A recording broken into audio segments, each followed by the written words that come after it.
വിശദമായ വാർത്തകളിലേക്ക്. ക്രിസ്മസ് വിരുന്ന് സംഘടിപ്പിച്ച പ്രധാനമന്ത്രി നരേന്ദ്രമോദി. പ്രധാനമന്ത്രിയുടെ വസതിയിൽ നടന്ന വിരുന്നിൽ കർദിനാൾ ഓസ്വാൾഡ് ഗ്രേഷ്യസ്, ബിഷപ്പുമാരായ അനിൽ കൂട്ടോ കുര്യാക്കോസ് ഭരണിക്കുളങ്ങര, പോൾ സ്വരൂപ് തുടങ്ങി വിവിധ ക്രൈസ്തവ വിഭാഗങ്ങളുടെ പ്രതിനിധികൾ പങ്കെടുത്തു.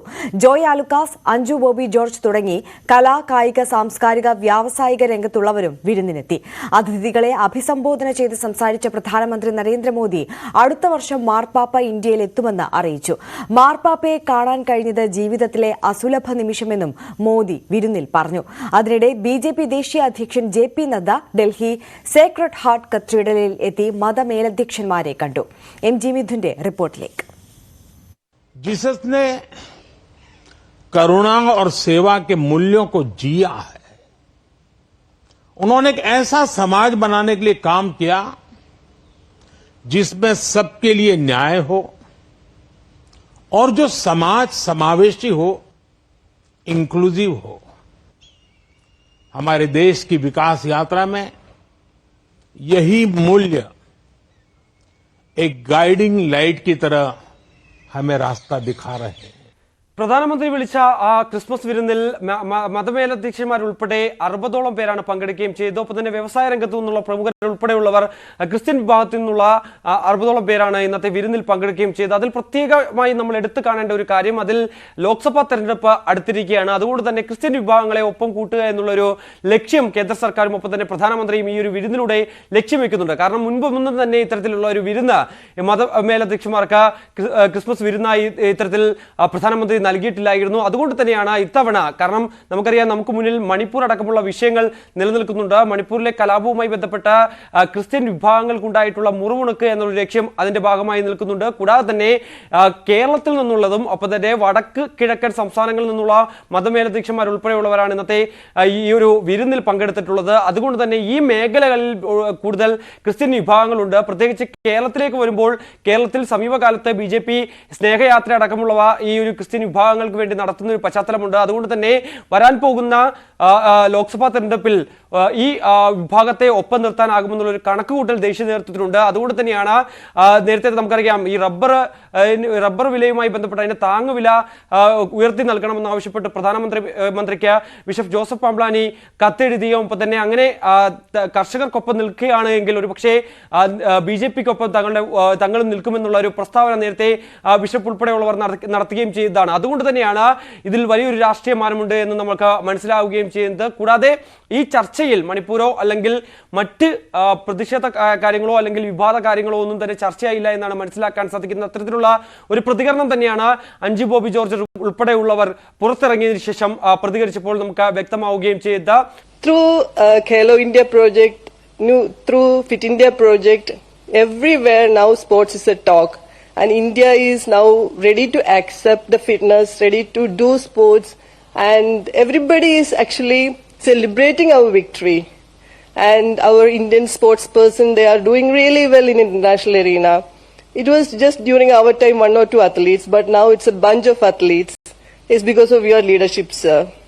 കൂടാതെ മതമേലധ്യക്ഷന്മാരും ഇതേ സമാനമായ രീതിയിലുള്ള പ്രതികരണമാണ് നടത്തിയത്. അതായത് ഈ വിരുന്നിൽ തങ്ങൾക്ക് സന്തോഷമുണ്ട് എന്നുള്ള അടക്കമുള്ള പ്രതികരണമാണ് പല മേലധ്യക്ഷന്മാരും പുറത്തിറങ്ങിയതിനു ശേഷം മാധ്യമങ്ങളോട് പ്രതികരിക്കുകയും ചെയ്തിട്ടുള്ളത്. കേരളത്തിൽ നിന്നും വിദേശത്തു നിന്നുള്ള മലയാളികളായിട്ടുള്ള ആൾക്കാരാണ് കൂടുതലുണ്ടായിരുന്നത്. അപ്പം ഓസ്വാൾഡ് ഗ്രേഷ്യസ് പിതാവ് മാർപ്പാപ്പ ഭാരതത്തിൽ വരുന്നതുമായി ബന്ധപ്പെട്ട കാര്യങ്ങൾ ചോദിച്ചു. അദ്ദേഹം പറഞ്ഞു, second part of 2024 or the first part of 25 തീർച്ചയായിട്ടും മാർപ്പാപ്പയെ ഭാരതത്തിലേക്ക് ക്ഷണിച്ചിട്ടുണ്ട്. തീർച്ചയായിട്ടും വരും എന്ന രീതിയിൽ വളരെ പോസിറ്റീവായിട്ടാണ് സംസാരിച്ചത്. വളരെ പ്രതീക്ഷയോടുകൂടിയാണ് കാണുന്നത്. ഒരു പുതിയ സമീപനത്തിനും ഒരു പുതിയ ബന്ധത്തിനും ഇത് കാരണമാകുമെന്ന് ഞാൻ പ്രതീക്ഷിക്കുന്നു. എന്തായാലും ഈ ഒരു യോഗത്തിൽ അല്ലെങ്കിൽ ഈ ഒരു വിരുന്നിൽ കൃത്യമായി ഒരു ഉറപ്പ് പ്രധാനമന്ത്രി നൽകിയിട്ടുണ്ട്. അതായത് മാർപ്പാപ്പ 2024 മധ്യത്തോടു കൂടിയോ അല്ലെങ്കിൽ 2025 ആദ്യം വാരത്തോടു കൂടിയോ ഒരുപക്ഷെ മാർപ്പാപ്പ ഇന്ത്യ സന്ദർശിക്കും. അത്തരത്തിലുള്ള ഒരു ഉറപ്പ് ഇവർക്ക് നൽകുകയും ചെയ്തിട്ടുണ്ട്. കേരളത്തിലും മാർപ്പാപ്പ സന്ദർശിക്കാനുള്ള ഒരു സാധ്യത കൂടി നരേന്ദ്രമോദി മുന്നോട്ട് വെക്കുകയും ചെയ്തിട്ടുണ്ട്. അങ്ങനെയെങ്കിൽ കേരളത്തിലുള്ള വിഭാഗങ്ങളെ കൂടുതൽ നിർത്തുന്നതിന് വേണ്ടിയുള്ള ഒരു അജണ്ട കൂടിയാണ് കേന്ദ്ര സർക്കാരിന്റെ ഭാഗത്തുനിന്ന് ഇപ്പോൾ ഉണ്ടായിരിക്കുകയും ചെയ്തിരിക്കുന്നത്. ചെയ്തിരിക്കുന്നത്. എന്തായാലും കൃത്യമായ രാഷ്ട്രീയ നീക്കമാണ് ലോക്സഭാ തെരഞ്ഞെടുപ്പുമായി ബന്ധപ്പെട്ട് മുന്നിൽ കണ്ടുകൊണ്ട് കേന്ദ്ര സർക്കാർ ഇപ്പോൾ ആവിഷ്കരിക്കുകയും ചെയ്തിരിക്കുന്നത്. അതൊരു പക്ഷേ എത്രത്തോളം വിജയകരമാകുമെന്നുള്ളത് നമുക്ക് കണ്ടറിയേണ്ടതായിട്ടുണ്ട്. ഏതായാലും ലോക്സഭാ തെരഞ്ഞെടുപ്പിന് ഇനി കുറച്ച് മാസങ്ങൾ മാത്രമാണ് ബാക്കിയുള്ളത്. അപ്പോൾ ഈ വിഭാഗങ്ങളെ ഉൾപ്പെടുത്തിക്കൊണ്ട് മുന്നോട്ട് പോകാൻ അവർക്ക് ഉതകുന്ന തരത്തിലുള്ള എല്ലാ കാര്യങ്ങളും ചെയ്തു നൽകാൻ കേന്ദ്ര സർക്കാർ തീരുമാനിക്കുമെന്നാണ് മനസ്സിലാക്കാൻ സാധിക്കുന്നത്. അങ്ങനെയെങ്കിൽ ഒരുപക്ഷേ ഈ വിഭാഗം BJP-ക്കൊപ്പം ചായുമോ എന്നുള്ളത് തന്നെയാണ് നമുക്കിനി കണ്ടറിയേണ്ടതായിട്ടുള്ളത്. എന്തായാലും ഈ ഒരു വിരുന്ന് അത് മുൻകാലങ്ങളിലൊന്നും തന്നെ കണ്ടിട്ടില്ലാത്ത കാര്യം തന്നെയാണ്. അത്തരത്തിലൊരു വിരുന്ന് മുന്നോട്ട് വെച്ചതോടുകൂടി കൃത്യമായ രാഷ്ട്രീയം BJP ഇതിൽ കാണുന്നുണ്ട്. ന്യൂനപക്ഷങ്ങൾക്ക് അസംതൃപ്തിയുണ്ടെന്ന് പ്രധാനമന്ത്രിക്ക് ബോധ്യപ്പെട്ടെന്നും അസംതൃപ്തി നീക്കാൻ ശ്രമിക്കുന്നത് നല്ല കാര്യമെന്നും സാദിഖ് അലി ശിഹാബ് തങ്ങൾ പറഞ്ഞു. പ്രധാനമന്ത്രിയുടെ വിരുന്നിൽ മണിപ്പൂർ അടക്കമുള്ള വിഷയങ്ങൾ ചർച്ച ചെയ്യേണ്ടതായിരുന്നു. ക്രിസ്ത്യൻ വിഭാഗത്തിന് മാത്രമല്ല മുസ്ലിം സമുദായത്തിനും ആശങ്കയുണ്ടെന്നും സാദിഖ് അലി ശിഹാബ് തങ്ങൾ പറഞ്ഞു. പക്ഷേ ന്യൂനപക്ഷങ്ങൾക്ക് അസംതൃപ്തി ഉണ്ട് എന്നുള്ളതാണ്. ന്യൂനപക്ഷങ്ങൾക്ക് അസംതൃപ്തി ഉണ്ട് എന്ന് പ്രധാനമന്ത്രിക്ക് ബോധ്യപ്പെട്ടതിന്റെ അടിസ്ഥാനത്തിലായിരിക്കും അദ്ദേഹം ചർച്ചയ്ക്ക് വിളിച്ചത്. അത് നല്ല കാര്യമാണ്. അത് ന്യൂനപക്ഷങ്ങളുടെ ആശങ്ക അകറ്റണം. അതാണ് ഒരു ഭരണകൂടത്തിന്റെ ചുമതല. അത് പ്രധാനമന്ത്രി എന്നോ തയ്യാറാകേണ്ടതായിരുന്നു. ഇപ്പോൾ മണിപ്പൂരിലും വടക്കിഴക്കൻ സംസ്ഥാനങ്ങളിലൊക്കെ നിരന്തരമായി അവിടെ ക്രിസ്തീയ സമൂഹത്തെ വേട്ടയാടിക്കൊണ്ടിരിക്കുന്നുണ്ട്. അതാണ് ഇപ്പോൾ മണിപ്പൂരിലൊക്കെ നമ്മൾ കണ്ടത്. അല്ല, മണിപ്പൂർ വിഷയം എന്നുള്ളത് മാത്രമല്ല, രാജ്യത്ത് ന്യൂനപക്ഷങ്ങൾ നേരിടുന്ന ആശങ്കകൾ അതിപ്പോൾ ക്രിസ്തീയ സമൂഹം മാത്രമല്ലല്ലോ, മുസ്ലിങ്ങളടക്കമുള്ള ന്യൂനപക്ഷങ്ങൾക്ക് ആശങ്കകളുണ്ട്. കാരണം ഇവിടെ വിശ്വാസത്തെ പല തെറ്റിദ്ധരിപ്പിച്ചുകൊണ്ട് അത് വോട്ടാക്കി മാറ്റാനുള്ള ശ്രമമാണ് ഇപ്പോൾ നടക്കുന്നത്.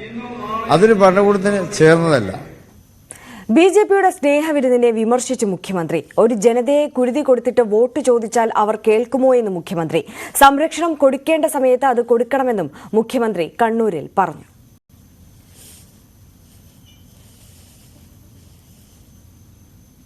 തിരുപ്പിറവിയുടെ ഓർമ്മകളിൽ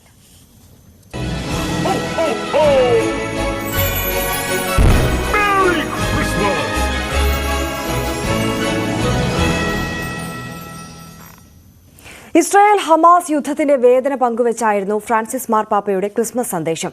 യേശു ജനിച്ച മണ്ണിൽ യേശുവിന്റെ സമാധാന സന്ദേശം മുങ്ങിപ്പോവുകയാണെന്ന് മാർപ്പാപ്പ പറഞ്ഞു. സംസ്ഥാനത്തെ വിവിധ ദേവാലയങ്ങളിലും പാതിരാ കുർബാന നടന്നു.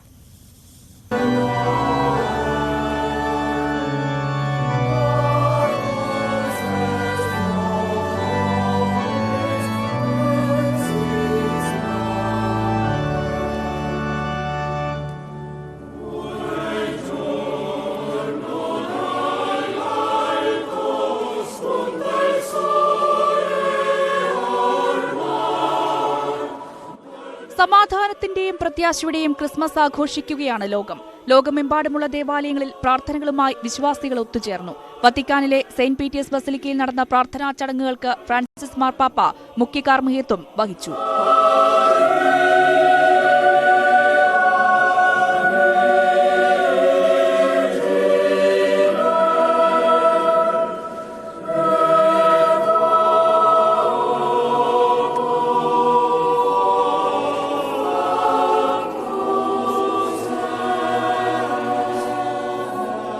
ഇസ്രായേൽ ഹമാസ് യുദ്ധം പരാമർശിച്ചായിരുന്നു ഫ്രാൻസിസ് മാർപ്പാപ്പയുടെ ക്രിസ്മസ് സന്ദേശം.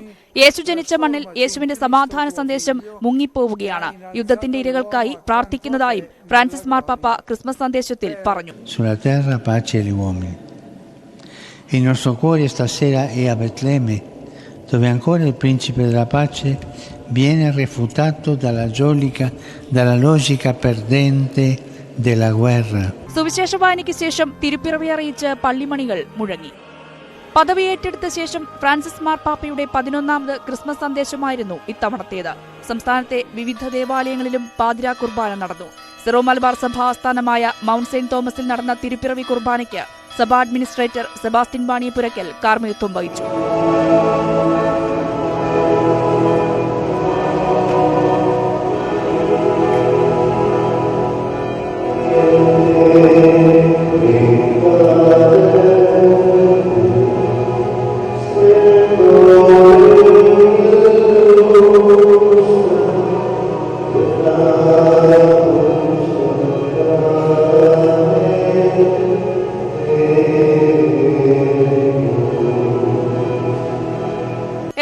സെന്റ് ഫ്രാൻസിസ് അസിസി കത്തീഡ്രലിൽ വരാപ്പുഴ അതിരൂപത archbishop doctor Joseph Kalathiparambil തിരുകർമ്മങ്ങൾക്ക് മുഖ്യ കാർമ്മികനായി.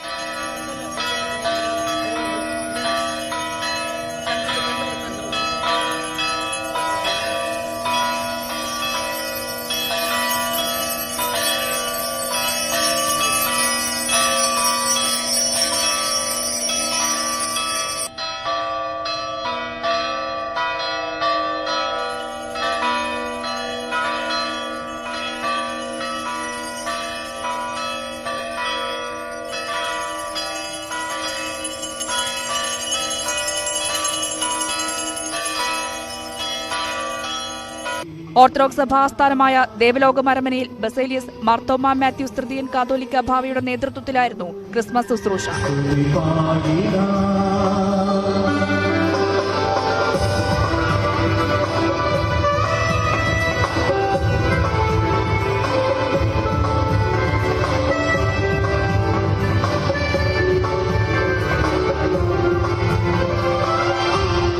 തിരുവനന്തപുരം പാളയം സെന്റ് ജോസഫ് പള്ളിയിൽ ആർച്ച് ബിഷപ്പ് തോമസ് ജെ നെറ്റോ പാതിരാ കുർബാന അർപ്പിച്ചു.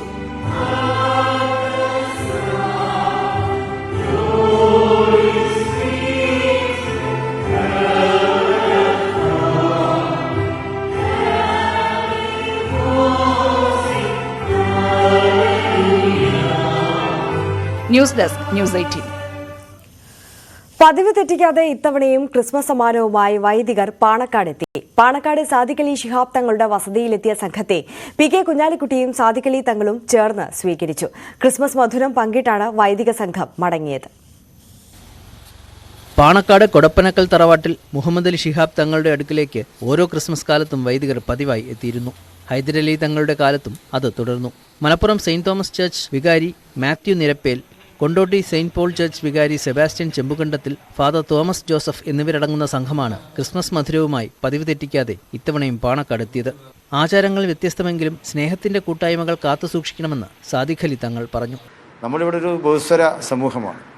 ആ ബഹുസ്വര സമൂഹത്തിൽ എപ്പോഴും ഐക്യമാണ് ആവശ്യമായിട്ടുള്ളത്. അത് ജനാധിപത്യത്തെ നമുക്ക് ശക്തിപ്പെടുത്തണം, മതേതരത്വത്തെ ശക്തിപ്പെടുത്തണം, നമ്മുടെ ഭരണഘടനയെ ശക്തിപ്പെടുത്തണം. അപ്പോഴേ രാജ്യം നിലനിൽക്കുകയുള്ളൂ. അപ്പോൾ അതിനുവേണ്ടി വ്യത്യസ്തമായിട്ടുള്ള ആചാരങ്ങളൊക്കെ നമ്മൾ നടത്തുമ്പോഴും സ്നേഹത്തിൻ്റെയും സൗഹാർദ്ദത്തിൻ്റെയും ആ ഒരു കൂട്ടായ്മ എപ്പോഴും നമുക്ക് കാത്തുസൂക്ഷിക്കണം. അതിൻ്റെയൊക്കെ വെളിച്ചത്തിൽ തന്നെയാണ് അച്ഛന്മാരിവിടെ വന്നിട്ടുള്ളത്. ഇവിടെ പരിസര പ്രദേശത്തുള്ള എല്ലാ പള്ളികളിൽ നിന്നും സൗഹൃദം പങ്കിടാൻ വേണ്ടി ഈ വേളയിൽ അവിടുത്തെ ഫാദേഴ്സൊക്കെ വരാറുണ്ട്. അതുതന്നെയാണ് ഇന്നും സംഭവിച്ചത്. കേരളം ഇന്ത്യക്ക് ഒരു മാതൃകയാണ്. ഇന്ത്യക്ക് എപ്പോഴും ഒരു മാതൃകയായി നിൽക്കുന്ന സ്റ്റേറ്റ് ആയിരിക്കണം കേരളം. അതുതന്നെയാണ് മതസൗഹാർദ്ദത്തിൻ്റെ കാര്യത്തിലും അതുതന്നെയാണ്. ക്രിസ്മസ് സന്ദേശം പങ്കുവയ്ക്കുകയാണ് ഈ കൂട്ടായ്മയെന്ന് ഫാദർ മാത്യു നിരപ്പേൽ. ക്രിസ്തുമസിൻ്റെ സന്ദേശം സ്നേഹത്തിൻ്റെ സന്ദേശമാണ്. സ്നേഹത്തിൻ്റെയും സാഹോദര്യത്തിൻ്റെയും മൂല്യങ്ങൾ വർദ്ധിപ്പിക്കുക എന്ന് തന്നെയാണ് ക്രിസ്തുമസ് നമ്മളോട് പറഞ്ഞു തരുന്നത്. അതുകൊണ്ട് തന്നെ ഇങ്ങനെയുള്ള കൂട്ടായ്മകൾ, മതസൗഹാർദ്ദ കൂട്ടായ്മകൾ എപ്പോഴും സ്നേഹത്തിൽ നമ്മളെ ഒരുമിപ്പിക്കുന്നതാണ്. ന്യൂസ് 18 മലപ്പുറം. തിരുവനന്തപുരത്ത് താൽക്കാലിക നടപ്പാലം തകർന്നു വീണു. കാഞ്ഞിരംകുളം ബൈപ്പാസിൽ പുൽക്കൂട് പ്രദർശനത്തിനിടെയാണ് സംഭവം. പ്രദർശനത്തിനായി ഒരുക്കിയ താൽക്കാലിക നടപ്പാലമാണ് തകർന്നു വീണത്. നിരവധി പേർക്ക് പരിക്കേറ്റു.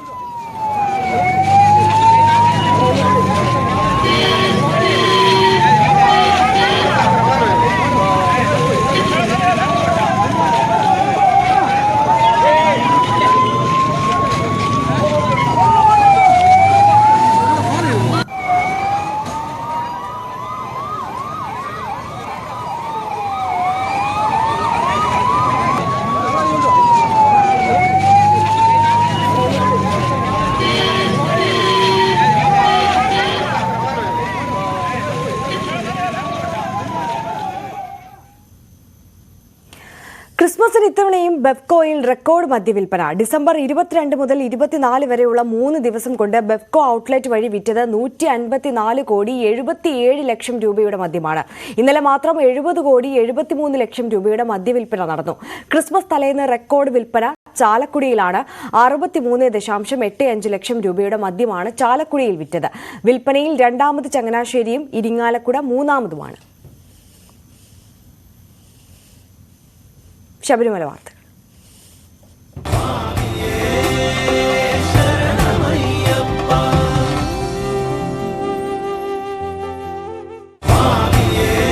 ശബരീശ ദർശനം നിങ്ങൾക്കായി സമർപ്പിക്കുന്നത് വ്രതശുദ്ധിയുടെയും നന്മയുടെയും നാളുകൾ പരിശുദ്ധമാക്കാം മിൽമയ്ക്കൊപ്പം. മിൽമ, കേരളം കണികണ്ടുണരുന്ന നന്മ. സന്നിധാനത്ത് തീർത്ഥാടകരുടെ തിരക്ക് തുടരുന്നു. പമ്പയിലെ നിയന്ത്രണങ്ങൾക്ക് നേരിയ ഇളവുണ്ട്. തങ്കയങ്കി ഘോഷയാത്ര സന്നിധാനത്തെത്തുന്ന സാഹചര്യത്തിൽ നാളെ ഉച്ചയ്ക്ക് 1 മണി മുതൽ 6 മണി വരെ പമ്പയിൽ നിന്നും തീർത്ഥാടകരെ പ്രവേശിപ്പിക്കില്ല. സന്നിധാനത്ത് അയ്യപ്പന്മാരുടെ വലിയ തിരക്ക് തുടരുകയാണ്. പമ്പയിൽ നിന്നും അയ്യപ്പന്മാർക്ക് നേരിയ ഇളവ് വരുത്തിയിട്ടുണ്ട്. കാരണം വളരെ വേഗത്തിൽ പമ്പയിൽ നിന്നും യാത്ര തുടങ്ങാൻ കഴിയും. പക്ഷേ സന്നിധാനത്ത് എത്തുവാൻ മണിക്കൂറുകൾ എടുക്കുന്ന സാഹചര്യമാണുള്ളത്. ശബരിപീഠം മുതൽ പോലീസിന് നിയന്ത്രണമുണ്ട്.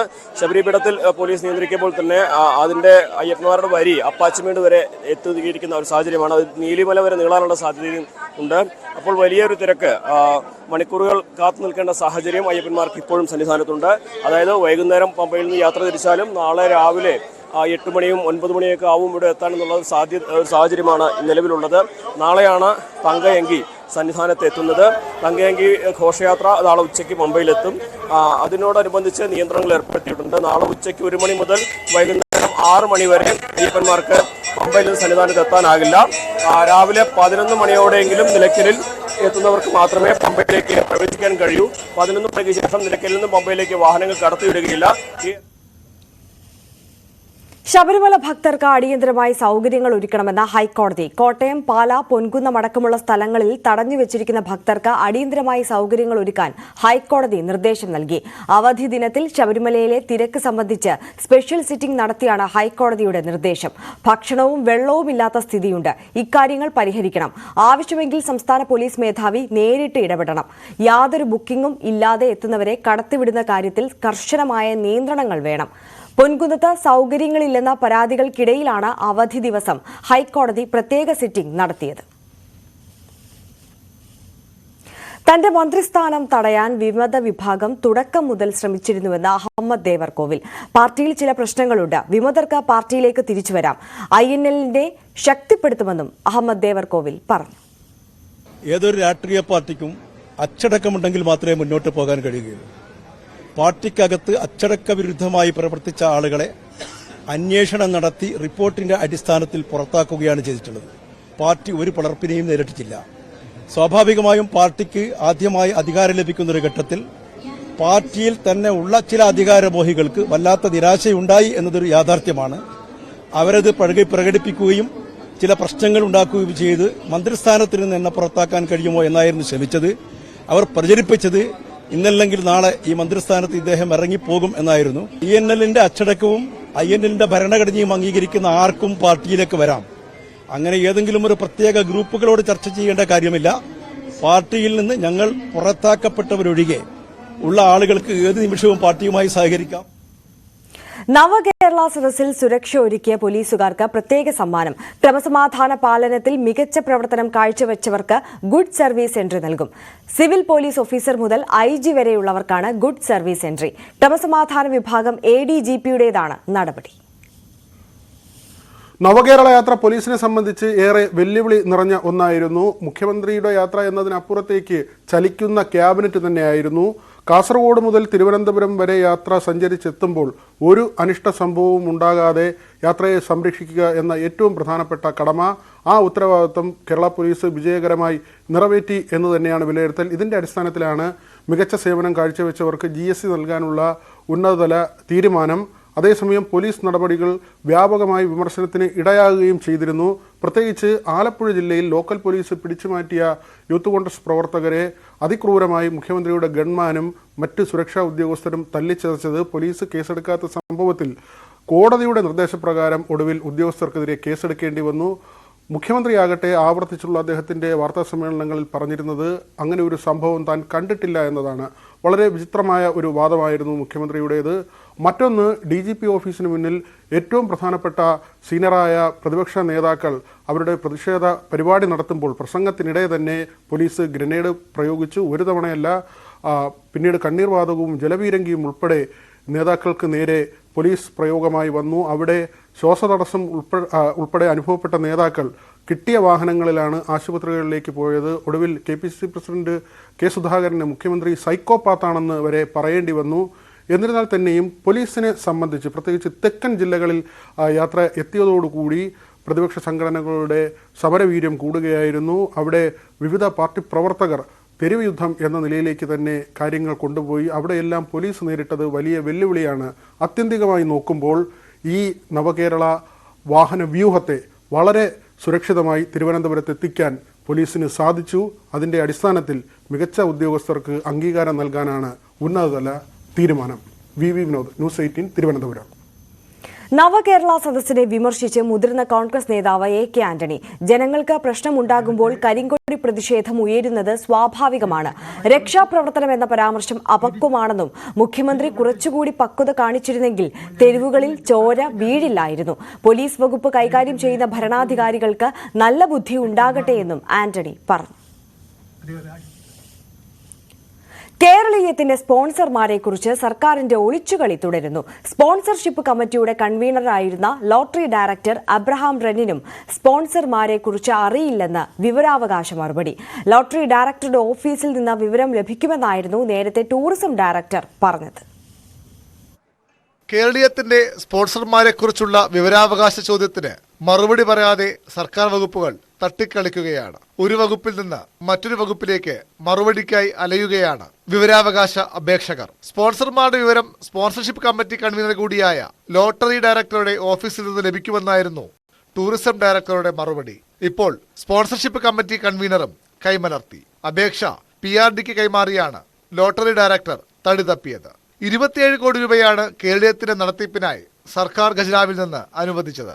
ബാക്കി സ്പോൺസർഷിപ്പിലൂടെ കണ്ടെത്തുകയായിരുന്നു.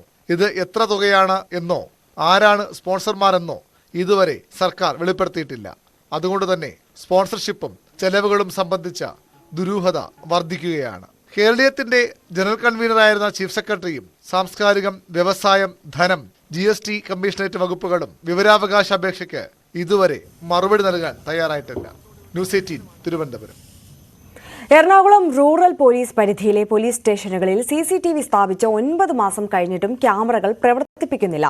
സുപ്രീം കോടതി വിധിയുടെ അടിസ്ഥാനത്തിലാണ് മുഴുവൻ പോലീസ് സ്റ്റേഷനുകളിലും ദൃശ്യവും ശബ്ദവും പകർത്തുന്ന CCTV ക്യാമറകൾ സ്ഥാപിച്ചത്. എറണാകുളം റൂറൽ പരിധിയിലുള്ള 35 പോലീസ് സ്റ്റേഷനുകളിൽ 34 ഇടങ്ങളിലും CCTV ക്യാമറകൾ സ്ഥാപിച്ചതായാണ് വിവരാവകാശ രേഖയിൽ പറയുന്നത്. എന്നാൽ CCTVയിൽ ശേഖരിച്ച ദൃശ്യങ്ങളും ശബ്ദങ്ങളും സംഭരിച്ചിട്ടുണ്ടോ എന്ന ചോദ്യത്തിന് ക്യാമറകൾ കമ്മീഷൻ ചെയ്തിട്ടില്ലെന്നാണ് മറുപടി. ക്യാമറകൾ സ്ഥാപിച്ച യൂസർ അക്സെപ്റ്റൻസ് ടെസ്റ്റ് നടത്തിയ തീയതി പരിശോധിക്കുമ്പോൾ പല സ്റ്റേഷനുകളിലും 11 മാസം പിന്നിടുന്നു. എന്നിട്ടും ക്യാമറകൾ കമ്മീഷൻ ചെയ്യാത്തതെന്തെന്ന ചോദ്യത്തിന് ചോദ്യം ബാധകമല്ല എന്ന വിചിത്ര മറുപടിയാണ് നൽകിയിട്ടുള്ളത്. ക്യാമറകൾ സ്ഥാപിച്ച അന്നു മുതൽ ഈ കാലയളവിൽ അത്രയും ട്രയൽ റൺ നടത്തി വരികയാണെന്നും വിവരാവകാശ പ്രകാരം വ്യക്തമാക്കുന്നു. പോലീസ് സ്റ്റേഷനുകളുടെ പ്രവർത്തനം സുതാര്യവും നീതിപൂർവവുമാണെന്ന് ഉറപ്പുവരുത്തുന്നതിന് CCTV ക്യാമറകളുടെ പ്രവർത്തനം അനിവാര്യമെന്നാണ് സുപ്രീം കോടതിയും പറഞ്ഞിരുന്നത്. ന്യൂസ് 18 കൊച്ചി. കണ്ണൂർ ഏഴിമല നാവിക അക്കാദമിയിൽ അതിക്രമിച്ചു കയറാൻ ശ്രമം. ജമ്മു കാശ്മീർ സ്വദേശിയായ യുവാവിനെ പോലീസ് അറസ്റ്റ് ചെയ്തു. ജമ്മു കാശ്മീർ ബാരാമുള്ള സ്വദേശിയായ മുഹമ്മദ് മുർത്താസ് ആണ് അറസ്റ്റിലായത്. പയ്യന്നൂർ പോലീസ് ഇയാളെ ചോദ്യം ചെയ്തു വരികയാണ്. വിവിധ അന്വേഷണ ഏജൻസികൾ ഇയാളെ ചോദ്യം ചെയ്യും.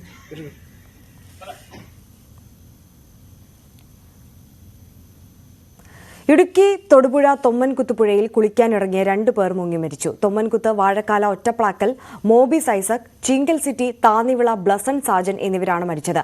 തൊമ്മൻകുത്ത് പുഴയിലെ മുസ്ലിം പള്ളിക്ക് സമീപത്തെ കടവിൽ കുളിക്കാൻ ഇറങ്ങിയപ്പോഴാണ് അപകടം. ഓടിയെത്തിയ നാട്ടുകാർ ഇരുവരെയും മുങ്ങിയെടുത്ത് സമീപത്തെ ആശുപത്രിയിൽ എത്തിച്ചെങ്കിലും ജീവൻ രക്ഷിക്കാനായില്ല. വയനാട് വാഗേരിയിൽ തൊഴുത്തിൽ കയറി പശുവിനെ ആക്രമിച്ച കടുവ പ്രദേശത്ത് വീണ്ടും എത്തി. ഞാറക്കാട്ടിൽ സുരേന്ദ്രന്റെ തൊഴുത്തിലാണ് ഇന്നലെ രാത്രി കടുവ സാന്നിധ്യമുണ്ടായത്. യുവ കർഷകനെ കൊലപ്പെടുത്തിയ നരഭോജി കടുവയെ വനംവകുപ്പ് പിടികൂടിയ കൂടല്ലൂരിന് സമീപമാണ് വീണ്ടും കടുവയുടെ ആക്രമണമുണ്ടായത്. പ്രദേശത്ത് വനംവകുപ്പ് കൂട് സ്ഥാപിച്ചു. കടുവ എത്തുന്ന ദൃശ്യങ്ങൾ ന്യൂസ് 18 ലഭിച്ചു. കഴിഞ്ഞ ദിവസം ഞാറക്കാട്ടിൽ സുരേന്ദ്രന്റെ 8 മാസം പ്രായമായ പശുക്കിടാവിനെ ഭക്ഷിച്ച തൊഴുത്തിലാണ് ബാക്കി ഭക്ഷിക്കുന്നതിനായി ഇന്നലെ രാത്രി വീണ്ടും കടുവയെത്തിയത്. അതിനെ തുടർന്നാണ് തൊഴുത്തിൽ ക്യാമറ സ്ഥാപിച്ചത്. വനംവകുപ്പ് സ്ഥാപിച്ച 10 ക്യാമറകൾക്ക് പുറമെ കർഷക സംഘടനയായ കിഫയും പ്രദേശത്ത് ക്യാമറ സ്ഥാപിച്ചിരുന്നു. വീണ്ടും കടുവയെത്തിയതോടെ നാട്ടുകാരും കടുത്ത ഭീതിയിലാണ്. അതേസമയം വനംവകുപ്പിന്റെ ക്യാമറ ട്രാപ്പിലും കടുവയുടെ ചിത്രങ്ങൾ ലഭിച്ചതോടെ പ്രദേശത്ത് കൂട് സ്ഥാപിക്കാൻ അനുമതി തേടിയിട്ടുണ്ട്. വൈൽഡ് ലൈഫ് വാർഡനാണ് സൌത്ത് വയനാട് DFO റിപ്പോർട്ട് നൽകിയത്. മേഖലയിൽ കടുവാ സാന്നിധ്യം പതിവായതോടെ ആശങ്കയിലാണ് നാട്ടുകാർ. ന്യൂസ് 18 വയനാട്. മലപ്പുറം പുളിക്കലിൽ 10 പേർക്ക് തെരുവുനായയുടെ കടിയേറ്റു. ആലുങ്ങൽ, മൂന്നിയൂർ കോളനി, ചാമപ്പറമ്പ് എന്നിവിടങ്ങളിലാണ് തെരുവുനായ നാട്ടുകാരെ ആക്രമിച്ചത്. കടിയേറ്റവരെ കോഴിക്കോട്, മഞ്ചേരി മെഡിക്കൽ കോളേജുകളിൽ പ്രവേശിപ്പിച്ചു. തിരുവനന്തപുരം നെയ്യാറ്റിൻകര ജില്ലാ ആശുപത്രിയിൽ 10 വയസ്സുകാരിക്ക് നേരെ ലൈംഗികാതിക്രമം. ഉദയൻകുളങ്ങര സ്വദേശി സതീഷിനെ നാട്ടുകാർ പിടികൂടി പോലീസിൽ ഏൽപ്പിച്ചു. നേത്ര ചികിത്സയ്ക്കെത്തിയ 10 വയസ്സുകാരിക്ക് നേരെയാണ് അതിക്രമമുണ്ടായത്. കണ്ണിൽ മരുന്നൊഴിച്ചിരുന്ന കുട്ടിയെയാണ് കയറി പിടിച്ചത്. ഇയാൾ നേരത്തെയും ലൈംഗിക അതിക്രമം നടത്തിയിട്ടുണ്ടെന്നാണ് വിവരം. കേരളത്തിന് പിന്നാലെ കർണാടകയും കോവിഡ് ആശങ്കയിൽ. കർണാടകയിൽ 35 പേർക്ക് JN1 സ്ഥിരീകരിച്ചു. JN1 ബാധിച്ച് 3 മരണവും സ്ഥിരീകരിച്ചു. ബംഗളൂരു നഗരത്തിൽ 20 പേർക്കും മൈസൂരുവിൽ 4, മാണ്ഡ്യയിൽ 3 പേർക്കും രാമനഗരിയിൽ ഒരാൾക്കുമാണ് രോഗബാധ. JN1 സ്ഥിരീകരിച്ചതിനെ തുടർന്ന് കടുത്ത ജാഗ്രതയിലാണ് കർണാടക.